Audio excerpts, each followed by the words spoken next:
What is up, boys? Welcome to the Wisco Boys YouTube channel. I am Bryce Doomer, and I am starting this new channel. I'm very excited about it. I'm here to talk Packers and Brewers sports because that's what I'm passionate about. I love talking with family and friends, and I figured that why not try starting something new? I have never done anything like this before. I am never done commentary or any kind of like speaking like this, so this is definitely out of my comfort zone. But I am very passionate for the Packers and the Brewers. I love my sports and I love talking about them, so I figured why not create a place where I can share my opinions with you guys and build a cool Wisconsin sports community. Here we are. My goals for this channel, I want to try to be consistent. I just think that it could be a really great opportunity for growth in just speaking to a camera, and I just think it'd be cool to improve over time, see the improvement, as well as potentially grow the channel and build a community, and just expand. I think it could be cool eventually to maybe right now I think the plan will be to just record videos talking about what's going on in Packers Brewers news. But I think eventually it could be cool to maybe live stream some games, have some of my friends on, and I don't know, just have fun engaging with other fans of these teams and maybe fans of other teams. I'm something that I'm very excited about. So I guess I don't want to linger too long, but that's kind of an introduction to the channel and what you might be able to expect. I also figured I'd mention too that I recognize that these first few videos, who knows, maybe it's my first 5, 10, 20 videos, are probably going to be really, really rough. I'm probably going to have a lot of this and, well, maybe, just kind of the filler words, as it is kind of difficult, as this is my third, fourth take here. It is kind of difficult to talk to a camera like this. But my goal is that this channel would feel like I'm engaging with the viewer directly. That in the way that I love to sit down and talk with my friends about how the Brewers are doing or potential trade prospects for the teams that I care about. The way that I can just casually talk with a friend about those things, my goal would be to be able to talk with you guys about those things in a casual sense. I don't think that I have the expertise or all of the statistical knowledge of these teams and what's going on, like a lot of other channels will. But I just want it to be casual. I'm having fun talking about the sports and the teams that I care about.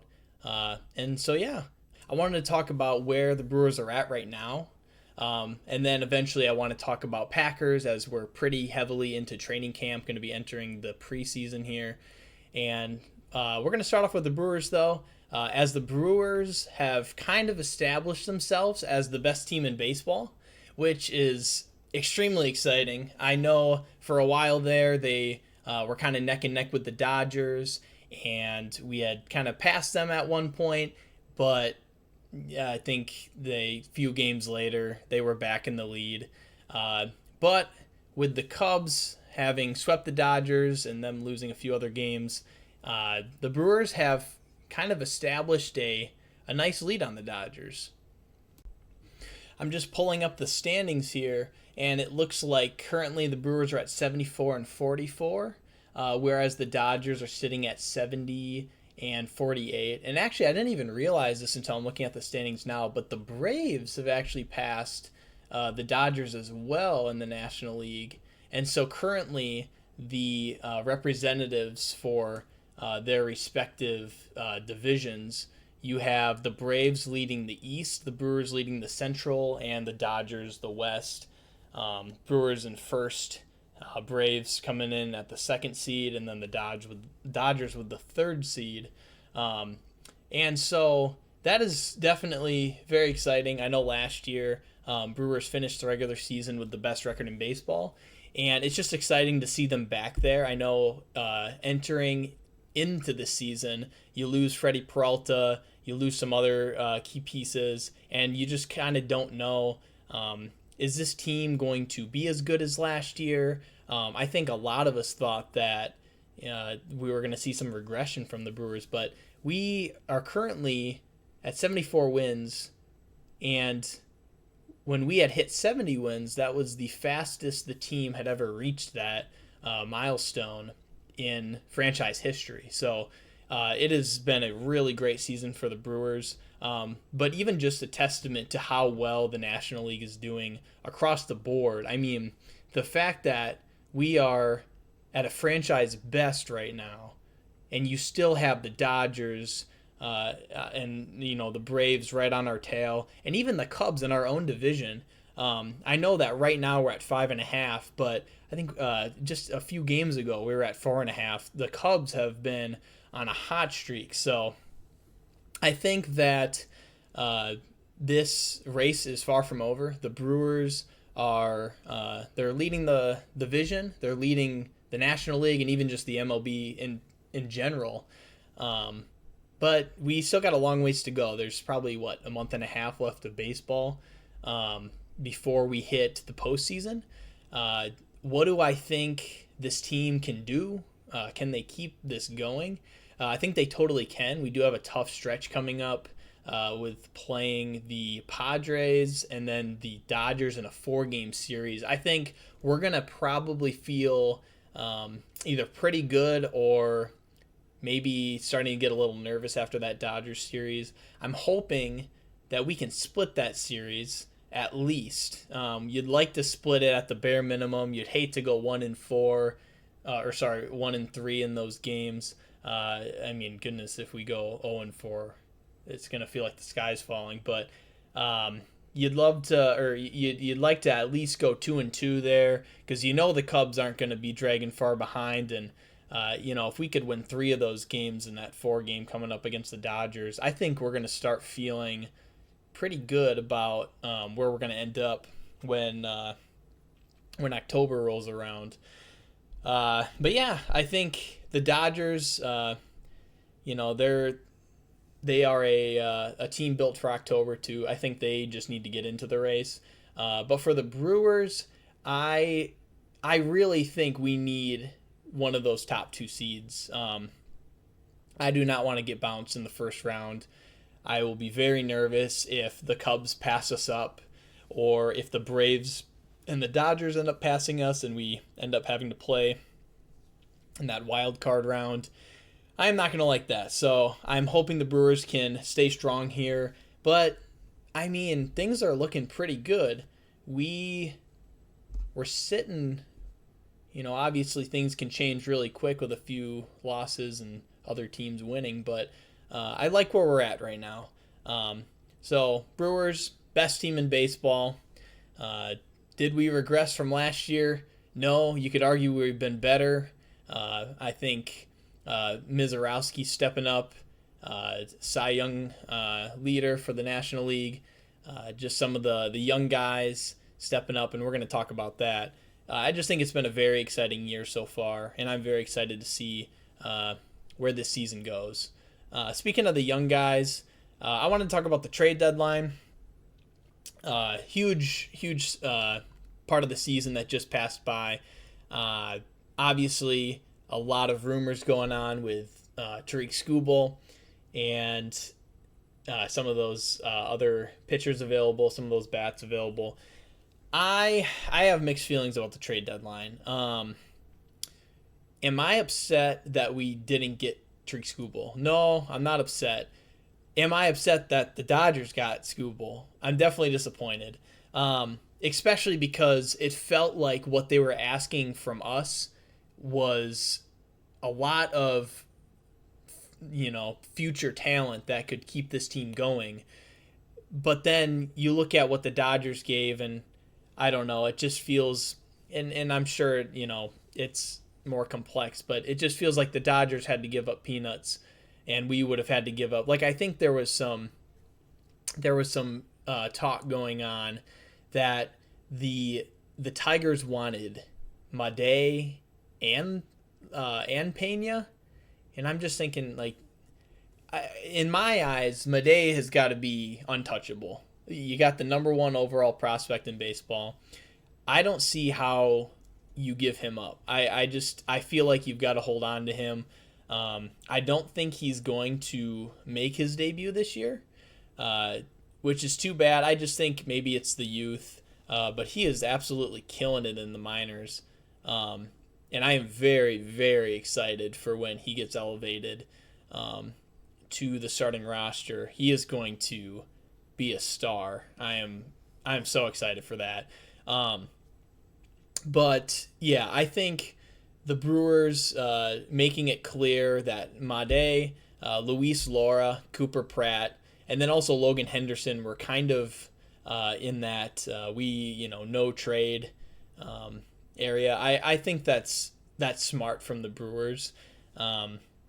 I think it's important to prioritize that young talent. And I mean, we just signed Luis Laura and Cooper Pratt to massive 8-year. I think both of them were 8-year contracts.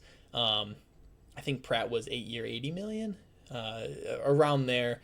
Long-term deals for young studs that are really going to be able to produce for years to come. Hopefully, so far it's looking pretty good. Obviously, we have Churio on the long-term deal. I just think that that's how the Brewers survive as a small market team, being smart about signing young talent. And so, am I disappointed that Skubal went to the Dodgers? Yes. Am I upset that we didn't trade the farm for him? Not necessarily. So it's a little bittersweet. Skubal definitely would have meant a lot for Milwaukee. I think there is some question right now. We have a really great pitching roster, but I think Skubal would have really solidified and kind of given us some comfort around the starting pitching lineup. So, not getting him, are we going to be all right? I think so. We got some talented pitchers on this team. Is there still some questions? Absolutely. Are we the Dodgers starting five where, it's just going to be lights out? Definitely not. But we got some talented guys. You got Jacob Mizorowski, obviously. I mean, I'd go as far as to say confidently he's the best pitcher in baseball. Nobody's doing what he's doing right now. Kyle Harrison, what a year it's been for him. Some injuries that he's been struggling with as of late. But he came back to the active roster recently, so pretty happy about that. And then there's definitely some promise with some of the other guys we have. Logan Henderson had a good game recently. Gasser with a tough game against the Twins, but, those are going to happen. But, yeah, and then obviously the Woodruff injury does not help. It would have been nice to... I figured there would potentially be some injury struggles this year with him. But, man, to not be entering, to know that he won't be available for October, that's definitely unfortunate. So, yeah, I got some notes here. I'm not, still learning how to do this. So I'm just trying to go through here and figure out kind of the points I've been hitting. But, yeah, I think there's definitely it's going to be a fun race to watch in the National League.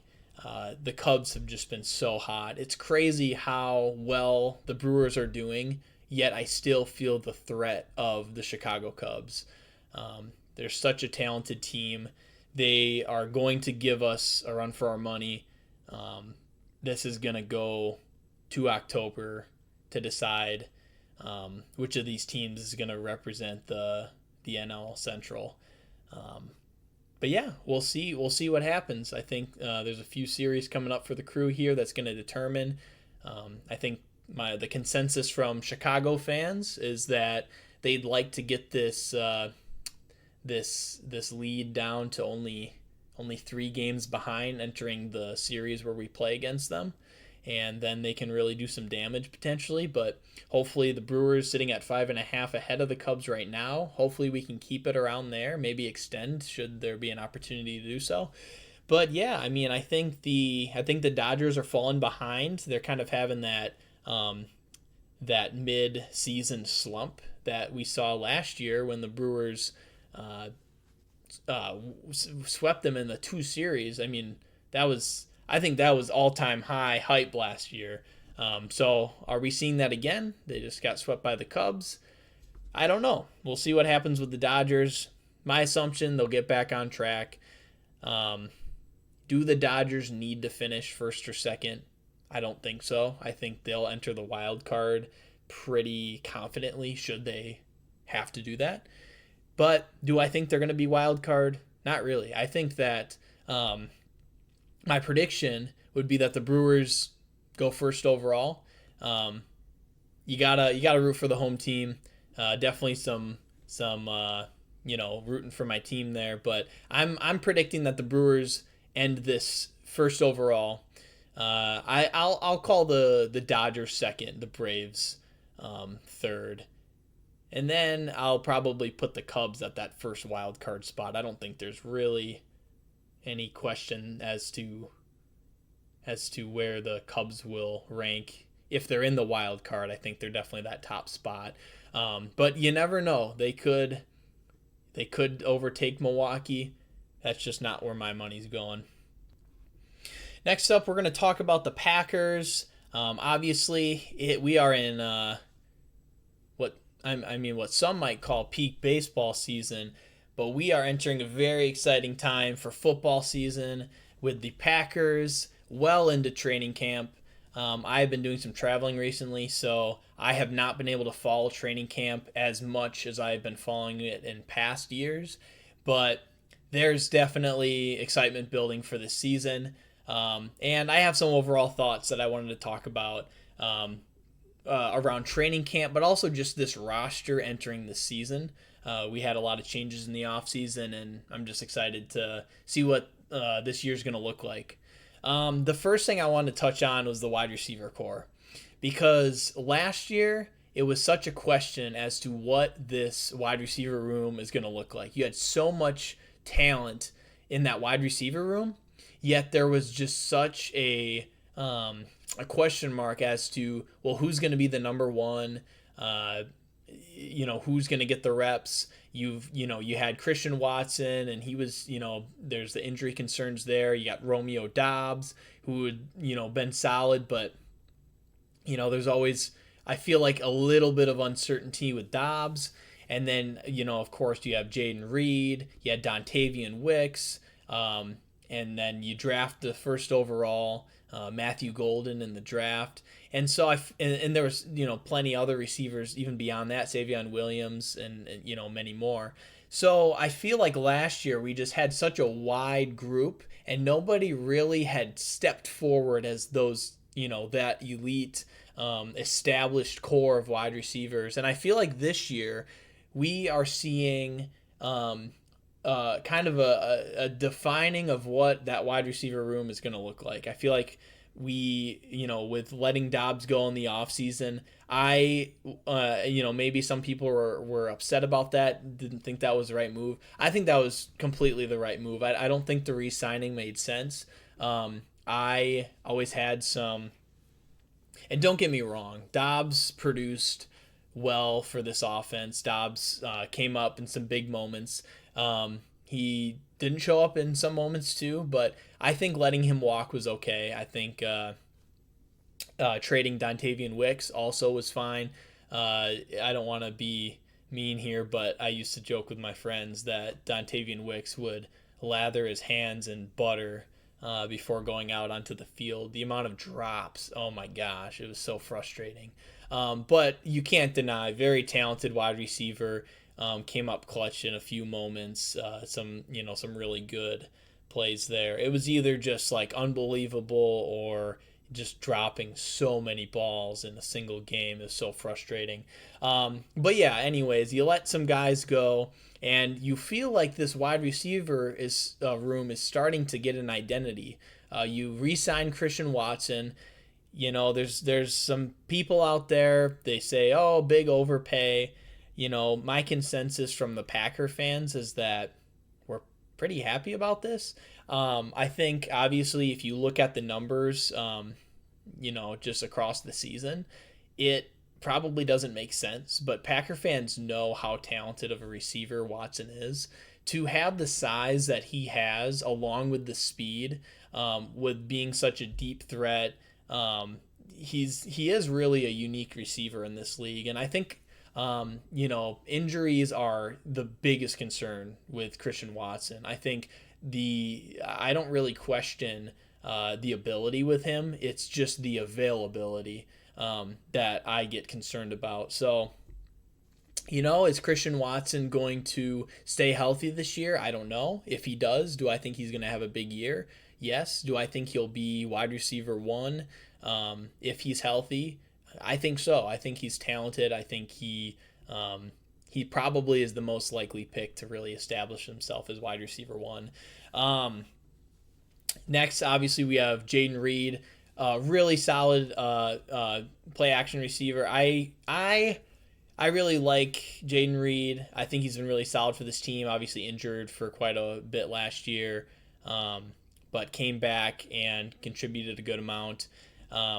I think he's a solid receiver in this lineup. I don't see him as wide receiver one by any means, but I think he's definitely a valuable piece to this wide receiver core. And the wide receiver I am most excited about is easily Matthew Golden. If you could invest in a football player, I would be all in on the Matthew Golden stocks, 100%. And I see so many people joking about that online, just they're buying in on the Matthew Golden stock, and for good reason. I mean, I think that the Packers are pretty routine in how they handle their rookies, especially some of their wide receivers. I think they tend to hold back that rookie season, and I think that it's pretty clear listening to Brian Gutekunst and Matt LaFleur talk this season about Matthew Golden. I think he's going to play a much more significant role in this offense. I think you could argue he has a crazy breakout year, and he could potentially be wide receiver one candidate. I think Watson is amazing as well. But I just think Golden, with the speed, just his ability to catch the ball. I mean, there was this training camp play, and just burning the corner and just catching on the outside. It's just, he has always come up like when the ball is thrown to Matthew Golden, he makes the play. I feel like he is the receiver that I trust the most when the ball's thrown his way. Even if it's in tight coverage, I feel like he's one to come down with the ball. Huge fan of Matthew Golden. Very exciting draft pick. Watching that pick in Green Bay, I wasn't there, but watching it just on TV was such a highlight moment as a Packers fan. Just so exciting to see us draft a wide receiver with such a drought when it comes to drafting receivers in the first round. Green and golden all the way. Matthew Golden, huge breakout year incoming. He's going on my fantasy team, and I am very excited. So I want to talk a little about the secondary. Nixon, I feel like fans just cannot stand this guy, and I think that's for good reason. I just feel like he's so good in moments, but also so disappointing in others. And I feel like going into this training camp, if I had to guess, I think the front office's expectations, because I think they like Nixon, I think the front office expectations is that Nixon steps in here and clearly gets the cornerback one job. But our second overall pick this year in the draft, we didn't have a first overall. Our first pick was Micah, which people don't like to hear that. But our second overall pick, our second round pick, first overall pick in the draft, Brandon Cisse, I think he has been having a great training camp from everything that's being reported. It's been very exciting to see that he's been getting lots of reps with the one. I know that with the ones, I know that doesn't necessarily mean that Brandon Cisse, oh, he's getting the reps with the ones full times. I understand that. But I think he's making a big case for himself to, even if he doesn't get the cornerback one, definitely establish himself as a regular corner in this starting lineup. I think Brandon Cisse, just his ability to, get his hands on the pass and break it up and not get too physical with the receiver, potentially drawing penalties. It is just exciting to see some of the plays he's making at camp. I think he's going to have a huge impact on this team this year.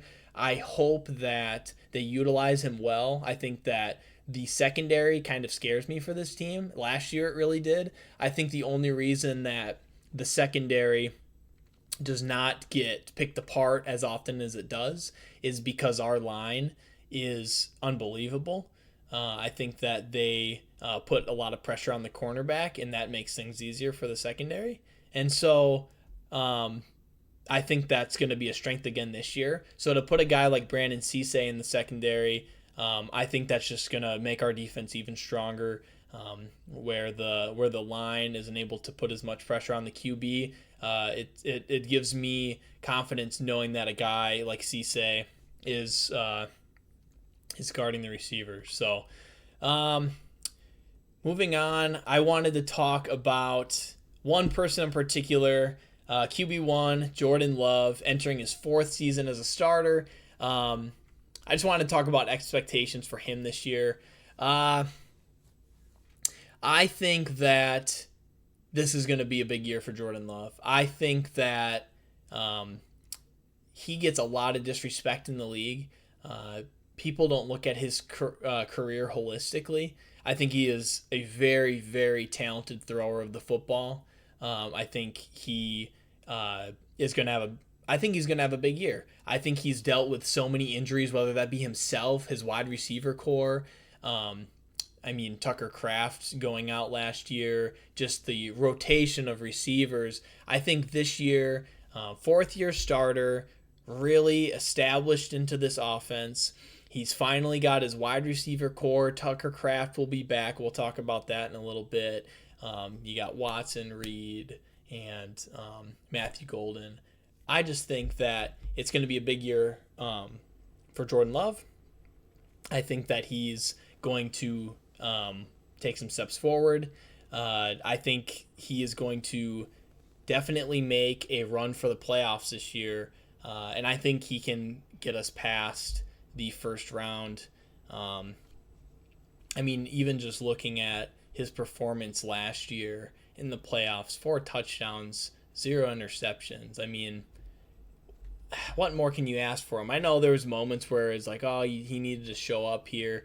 But also there was wide receivers that just weren't making plays on in the clutch when it was needed, and so many missed opportunities across the board for that game. But I believe in Jordan Love. I think he is a very solid quarterback for this team. I think he's going to lead well.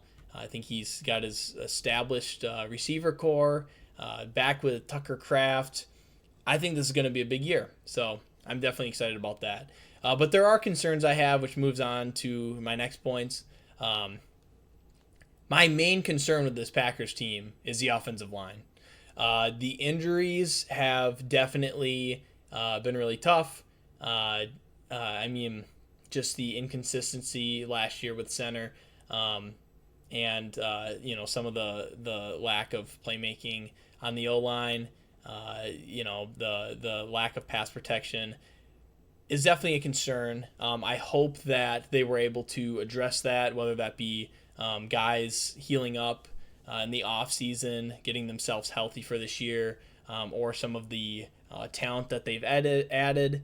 I think Jordan Love's a great quarterback, but if you can give him more time in the pocket to make a play, I think that's going to just be a recipe for success. And once again, I think a lot of things can really turn around from last year. If we get some better offensive line play, Jordan Love, give him some more comfort in the pocket, and then obviously him having a better connection with that wide receiver core could just be maybe the click that offense needs to go from,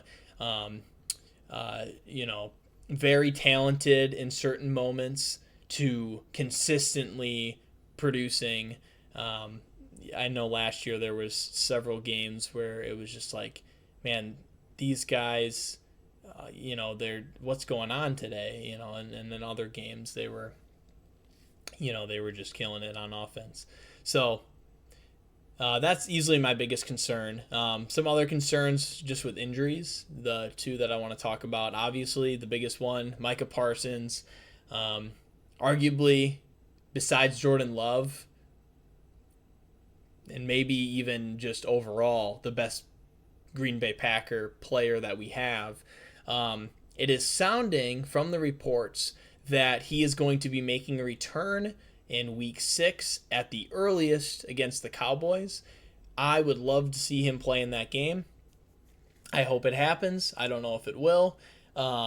But we have, and I just want to pull up the schedule here. We have some important games around that point in the season. I mean, we have the Cowboys week 6, followed by the Lions week 7. And, you know, after that, Panthers, Patriots, Vikings. Who knows about the Vikings? I mean, they need to find a quarterback before I view them as, you know, a dangerous threat. Maybe Kyler steps up. Training camp's been interesting to watch for them. But we'll see about them. But then after that, you got the Rams. 2 games later, the Bills. And by this point, Micah's definitely going to be healthy. But especially that Cowboys game followed by that Lions game. And before the Cowboys, we play the Bears. It doesn't sound like he's going to be back for that first Bears game. He definitely will be by the second Bears game in Chicago on Christmas. But yeah, that October 18th, Sunday night football, or maybe Monday night football, 8:20 p.m., October 18th, Cowboys at the Packers. You'd love to see him back for that game. Will he be? I don't know.